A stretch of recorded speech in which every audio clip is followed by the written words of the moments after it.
Hello મિત્રો, જય શ્રી કૃષ્ણ, જય માતાજી. કેમ છો બધાય? સ્વાગત છે મારા મસ્ત મજાના વ્લોગમાં અને ગુડ મોર્નિંગ. તો આજનો સુંદર સુવિચાર છે કે સલાહના 100 શબ્દો અને અનુભવની એક ઠોકર માણસને ઘણું બધું શીખવે છે. ઠોકર વાગવી જરૂરી છે, કેમ કે સલાહ તો બધા આખી દુનિયા આપે, પણ આપણે ઠોકર જ્યાં સુધી ના વાગે ત્યાં સુધી આપણને ભાન ના આવે. તો કઈ સુવિચાર કેવો લાગ્યો મને કોમેન્ટ કરજો. તો કઈ સવારમાં કેવો આમ જો તો કેવું દ્રશ્ય દેખાય. અહીંયા તડકો છે, અહીંયા આ બાજુ જો તમે કેવું કાળું માળું થાય, એકદમ છાંટા તો ચાલુ જ છે ગાઈસ. જો તો ગાઈસ ઘણા બધાની કોમેન્ટ હતી કે આ શું છે, તો આ નારિયેલી છે, બટ આ હુકાઈ ગઈ હતી ને તો એને એક ખાલી પાંદડું ખેંચ્યું ને તો આખું નારિયેલીનું આખું ઝાડ નીચે આવી ગયું. તો હમણાં સુધી હતું તડકા જેવું, અને જો ગાઈસ કેવો વરસાદ જેવો અંધારી ગયો છે. અને હું હવે વેટ કરું છું અમારા જમરૂકની. આ જો ગાઈસ આ ફૂલથી હવે જમરૂક ક્યારે બનશે, બહુ ઈચ્છા થઈ જમરૂક. અને અમારી આ જમરૂકનીમાં આવડા મોટા મોટા જમરૂક આવે ગાઈસ, આખું ગામમાં ખાવા આવે, એટલા મીઠા ને મસ્ત જમરૂક. તમને બધા કોને કોને ભાવે છે જમરૂક તો મને કોમેન્ટ કરજો. તો ગાઈસ મારી મમ્મી બેસી ગયા છે અત્યારમાં શાકભાજી સુધારવા ઠંડા પોરમાં મસ્તીના. શું કરો મમ્મી? જો ગાઈસ અમારે દેશી કરેલા, આમ જો તો ખરી આ મરચું કેવડું મોટું. મમ્મી મને કરેલા નહીં જ ભાવતા હો. હા, તારે જે ખાવું હોય બીજું બનાવ્યું છે. આ કારેલા લાવ્યા છે તો શાક તો કરવું પડે ને. સાચી વાત. જો ગાઈસ અમારું કઢી પત્તા ને જો ગાઈસ કેટલું મસ્ત શાકભાજી.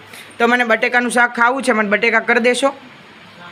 તો ગાઈસ મારો સવારનો જે નાસ્તા રૂટીન છે એ છે પહેલાં સવારમાં ઉઠીને બ્રશ કરીને પહેલાં પાણી પીવું એક ગ્લાસ, બેસીને મસ્ત, પછી ખાવું આ કાકડી ને ગાજર, પછી જ ખાવું ચાય ને ભાખરી. પહેલાં કાકડી ને ગાજર ખાઉં, 1 કલાક રહેવા દઉં, પછી હું ખાઉં ચાય ને ભાખરી. 1 કલાક રેસ્ટ આપી, પેટને આરામ આપીને પછી જ ચા ને ભાખરી ખાઉં. ગાઈસ મારી મમ્મી અમને બહારનું નથી ખાવા દેતા, કેમ કે એમ કે બહારનું કંઈ સારું ના આવતું. એ સાચી વાત છે મમ્મીની. મમ્મી કે તમારે જે ખાવું હોય એ હું ઘરે બનાવી દઈશ, બહારનું કાંઈ નહીં. એટલે ફર્સ્ટ સવારમાં ઉઠીને હેલ્ધી ફૂડ, ઘરનું એમાંય હેલ્ધી મારી મમ્મી બનાવે. હેલ્ધી ફૂડ ઘરનું તો હેલ્ધી તો હોય, મારી મમ્મી બનાવે એટલું મસ્ત, અને અમે જે કહીએ અમારે તરત હાજર થઈ જાય. મારે બીજી વાર કેવું ના પડે. અને સવારમાં થેપલા હોય, કોઈક દિવસ ભાખરી હોય, કોઈક દિવસ કંઈક બીજું હોય, કોઈક દિવસ વડું હોય, એવું બધું અલગ અલગ અમારા નાસ્તો હોય. તો ગાઈસ આજ 11 દિવસે અમે આવી ગયા મહાદેવના દર્શન કરવા. અને અહીંયા પ્રાચીન મંદિર છે, 100 વર્ષ જૂનું મહાદેવનું મંદિર છે જો ગાઈસ.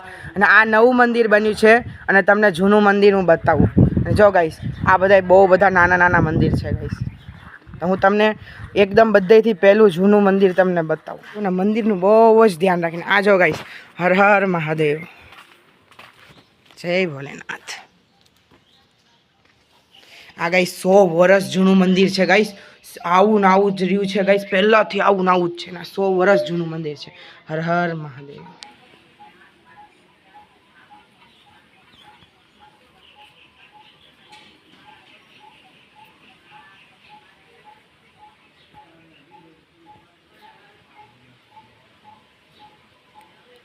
તો ગાઈસ હું આવી ગયો છું મહાદેવના મંદિરમાં, મહાદેવના દર્શન કરવા. જો ગાઈસ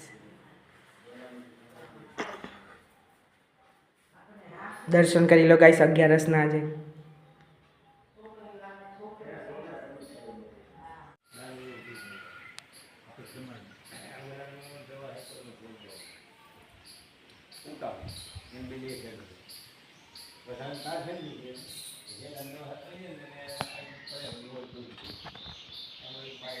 ડુંગરા ઉપર વિડીયો બનાવવા માટે એટલો મસ્ત નજારો કે હું તો ગાંડો થઈ ગયો જોઈને. ગાઈસ જો તો ખરી ગાઈસ.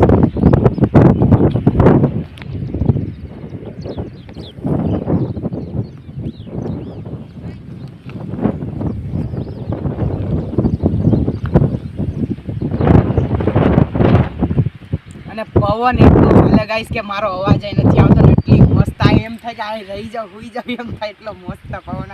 અને વાતાવરણ આજ બહુ મસ્ત. આજ વાતાવરણે મારો સપોર્ટ કર્યો. અને ગમે ત્યારે એવું થાય કે હું ક્યાંક બહાર જાઉં એટલે વરસાદ મને નડે જ. અને આજે એકદમ મસ્ત વાતાવરણ ને હારે આવી મસ્ત જગ્યા, એટલે ફૂલ મોજ આજે. તો ગાઈસ અમારું ગામ જો કેટલું નાનું કેટલું લાગે. આમ જો ગાઈસ કેવું નાનું એવું ગામ લાગે. એ આ તળાવ તો કોઈ દિવસ મેં જોયો નહીં. આ ક્યાંથી આવ્યો તળાવ? તો જો ગાઈસ ઓલું મહાદેવનું મંદિર જો કેટલું નાનું થઈ ગયું. વાવ, હું આવા જિંદગીમાં પહેલી વાર આવ્યો ભાઈ રોહિત. તો આ ભાઈ મને લઈને આવ્યા છે. Thank you so much Rohit, thank you so much ભાઈ. તો જો ગાઈસ ગાયું ને બકરા ને અને આ ગાઈસ જો આ 150 વર્ષ જૂના મંદિરો છે બધા દાદાના, હનુમાન દાદાના, ભગવાનના, માતાજીના 150 વર્ષ જૂના ડુંગર ઉપર સ્થાપિત છે ગાઈસ. 150 વર્ષ જૂના ગાઈસ, એવા ને એવા બોલો.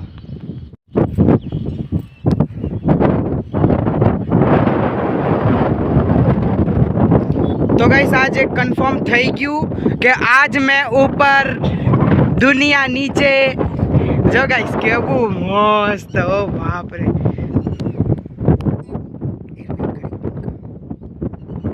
તો ગાઈસ ઓલું રેલવે સ્ટેશન જો ગાઈસ માલ ગાડી કેવી એટલી નાની ને કેટલી દૂર લાગે એમ જો.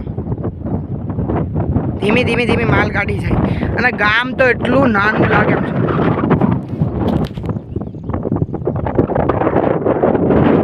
ગાઈસ અમે અહીં આવીને એક ભૂલ કરી કે અમે નાસ્તો પાણી ના લાવ્યા, નકર આવી જગ્યા પર શું મજા આવે નાસ્તો કરવાની. કા રોહિત, આપણે ભૂલ કર્યો, નાસ્તો ના લાવ્યા, નકર આપણે નાસ્તો ને કોલ્ડ ડ્રિંક્સ ને બધું લાવ્યો તો મજા આવે ખાવાની.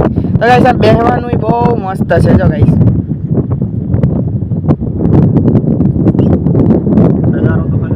આ નજારો જોઈને એમ થાય રોહિત હું ફ્યુચરમાં ઘર બનાવીશ ને મારું તો હું આ ડુંગર ઉપર જ બનાવીશ. મને ખાવત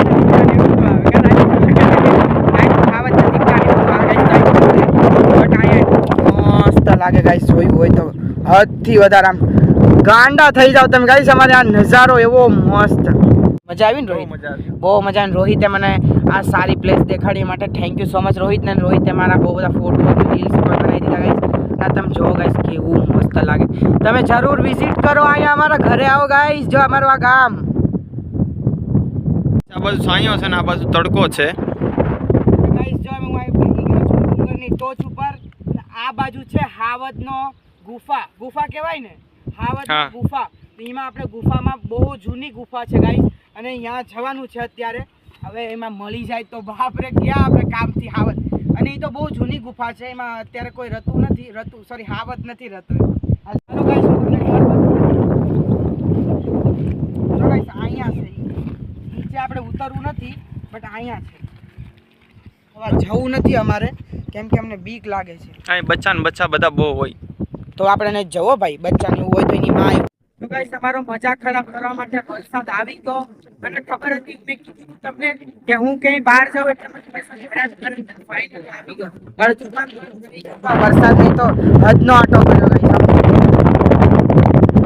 ખાલી એક વાદળું છે, આ બાજુ એકદમ ચોખ્ખું છે. જો એક વાદળા માટે હેરાન થયો. તો ગાઈસ વરસાદે આવીને અમારો મજા બધી ખરાબ કરી નાખી અને વરસાદના કારણે અમે લીલા થઈ ગયા આખા અને પછી ઘરે આવવું પડ્યું. અમારા ઘરે તો નહોતું કેમ કે અમારે બધું બાકી હતું. ફોટો શૂટ કરવું, વિડીયોઝ બનાવવાનું હજુ તો બધું બાકી જ હતું. હાવ અડધામાંથી અડધું બધું કામ કર્યું અને વરસાદ આવી ગયો તો ઘરે આવવું પડ્યું. પલ્લી ગયા, નહીં નાખ્યું, ધોઈ નાખ્યું, પછી પાછો આવજો કેવો તડકો નીકળે આમ. જો તો ગાઈસ આ શું કહેવાય. મેં કીધું તું ખાલી, મેં એટલું કીધું તું ખાલી કે આજ દિવસ સારો છે કે હું કંઈ બહાર ગયો ને વરસાદ નથી આવ્યો. તો વરસાદે સાંભળી લીધું કે વૈદિક બહાર ગયો છે એટલે આવવું જ પડશે એટલે આવી ગયો વરસાદ. તો કંઈ વાંધો નહીં. સો કે નેક્સ્ટ ટાઈમ બીજી વાર જશું ને એટલે બધું તમને બતાવીશું. હાવ ઝીણી ઝીણી બધી વસ્તુ બતાવીશું. તો ગાઈસ આ તો મારો આજનો દિવસ. થેન્ક યુ સો મચ મારો વિડીયો લાસ્ટ સુધી જોવા માટે. મારો વિડીયો ગમે તો મારી ચેનલને સબસ્ક્રાઈબ કરજો, બેલ આઇકનને પ્રેસ કરજો અને મારો વિડીયો લાઈક કરજો. તો મળીએ કાલ નવો વ્લોગ અને નવી શરૂઆત સાથે. ત્યાં સુધી જય દ્વારકાધીશ.